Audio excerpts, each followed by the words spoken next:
Hello, I'm Carl Sayat, Puma Podcast. You're listening to Teka Teka News. In this episode takeover of the podcast Estate of Mind, brought to you by Ayala Land Estates and Puma Podcast, you'll hear about how an idea called tropical architecture can help us build future-forward structures.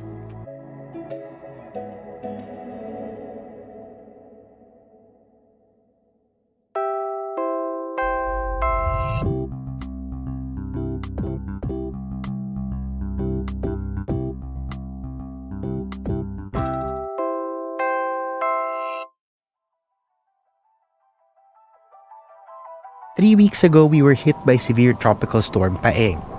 Damage to infrastructure has been estimated conservatively at more than 4 billion pesos. We know it's only a matter of time before we face another disaster. So while the sun is shining, we have to keep asking, how can we build structures that are more resilient to climate-related events? So, tropical architecture is architectural design that's really geared towards working with the natural climate and environment to be able to create cooler spaces, and comfort for the different users of the structure.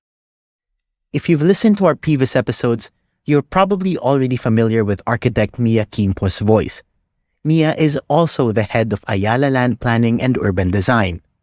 I think it has to do a lot with sustainability. It also has to do with wellness. One, for sustainability, it's trying to conserve energy. No, you're able to design architecture that you don't need mechanical help.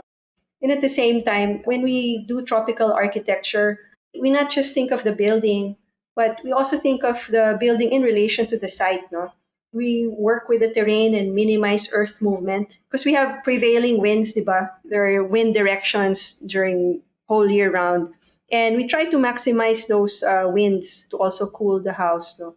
And even the orientation of the building in relation to like the sun path. No?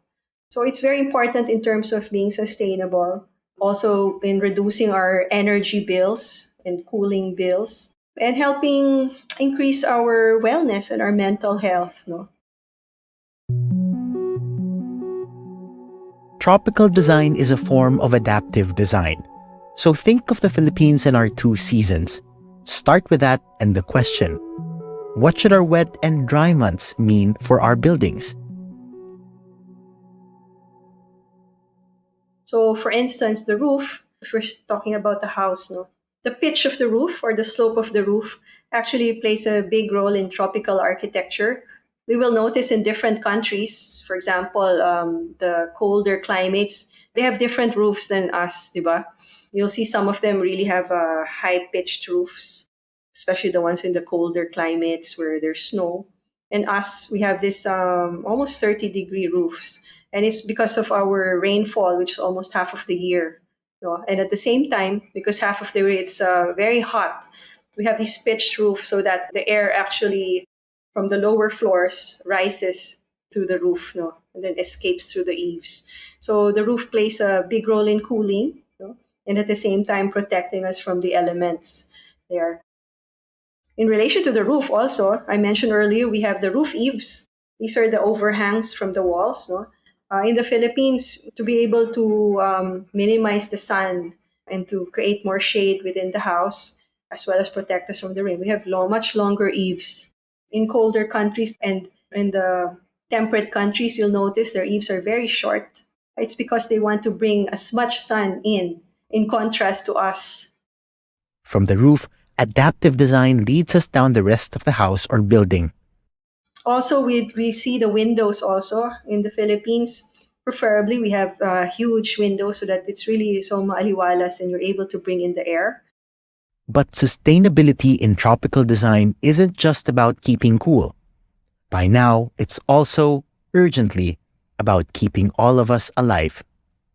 In 2021, did you know the Philippines ranked 17th in the world in the Global Climate Risk Index? No, so we really rank highly.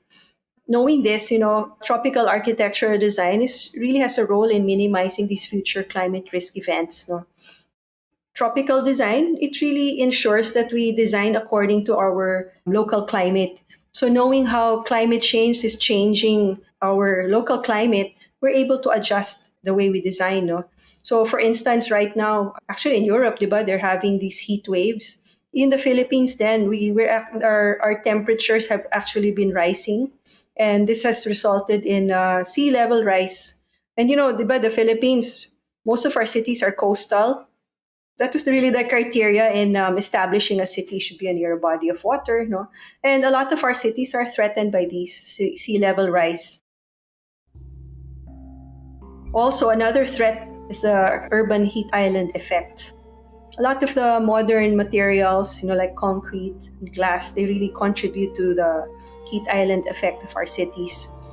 So that has to do with, for instance, in terms of sea level rise, it means we consider the elevations of our houses, and then we adapt our design to these changes, no, and these new hazards. Everything Mia's discussed makes complete sense.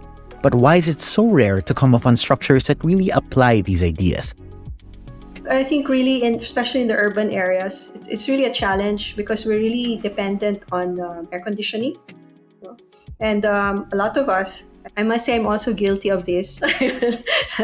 It's very difficult to prefer natural ventilation because the air quality outside isn't really great, right? It's very polluted outside. So most of the time, you'd prefer to be in an air conditioned room. But if there's a more concerted effort in our cities, no, to cool the city, to have more green spaces, no, this will really improve the temperature in our cities, to really mitigate that urban heat island effect. And that was an excerpt from State of Mind. I'm your host, Carl Sayat. If you're interested to hear the rest of the episode titled Looking Back on Tropical Architecture for Future Forward Spaces, you can find the link in the description of this podcast. Follow Teka Teka News and State of Mind on Spotify, Apple Podcasts, Google Podcasts, or wherever you listen to podcasts. Stay updated with the latest shows and events by Puma Podcast by signing up for our community newsletter. Visit pumapodcast.com to sign up. Maraming salamat po.